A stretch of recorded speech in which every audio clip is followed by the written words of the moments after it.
আমরা প্রথমত বাংলাদেশের ৩ বারের প্রধানমন্ত্রী আপসী নেত্রী বেগম খালেদা জিয়ার জন্য আল্লাহর কাছে দোয়া করছি। আল্লাহ তাআলা যেন দ্রুত সময়ের মধ্যে সুস্থতার নিয়ামত দান করে। সারা দেশের মানুষ আমার জন্য দোয়া করছে। ফ্যাসিবাদ বিরোধী আন্দোলনে, আধিপত্যবাদের বিরুদ্ধে, আগ্রাসনের বিরুদ্ধে তিনি আজীবন কথা বলে গিয়েছেন।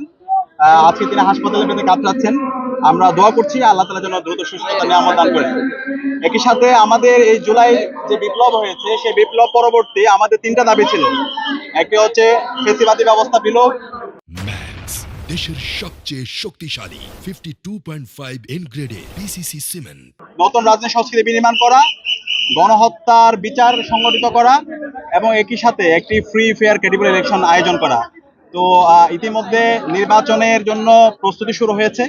আমরা আশা রাখবো যে নির্ধারিত সময়, সেই নির্ধারিত সময়ের মধ্যে যেন নির্বাচন সংগঠিত হয় এবং নির্বাচনটা অবশ্যই ফ্রি ফেয়ার এবং ক্রেডিবল হতে হবে।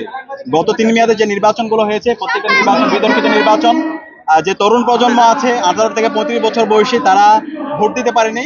তা আমরা আশা রাখবো আসন্ন নির্বাচনে সকল মানুষরা তারা তাদের ভোটাধিকার প্রয়োগ করতে পারবে এবং তাদের পছন্দের প্রার্থীকে নির্বাচিত করার মাধ্যমে আগামীর যে বাংলাদেশ, একটি বৈষম্যহীন ইনসাফভিত্তিক বাংলাদেশ, সে বাংলাদেশ বিনির্মাণ হবে। দেশে ছাত্রলীগের রাজনীতি এবং আওয়ামী লীগের রাজনীতি 5 অগাস্টে ক্লোজ হয়ে গেছে। এখন নতুন বাংলাদেশে রাজনীতি করবে বাংলাদেশপন্থী যারা আছে তারাই। সুতরাং বাংলাদেশপন্থী যারা আছে সবাই অক্ষমত আছে একটা ফ্রি ফেয়ার ক্রেডিবল ইলেকশনের ব্যাপারে। তো আমরা আশা রাখছি সকল রাজনৈতিক দল এবং অংশীজনরা এই জায়গায় সহযোগিতা করবে এবং একটা উৎসবমুখর পরিবেশে আসন্ন নির্বাচন সংগঠিত হবে এবং ভোটাররা নির্বিঘ্নে ভোট দিবে। তাদের পছন্দের প্রার্থীকে নির্বাচন করার মাধ্যমে তাদের আকাঙ্ক্ষা, তাদের প্রত্যাশা সেটা পূরণ হবে।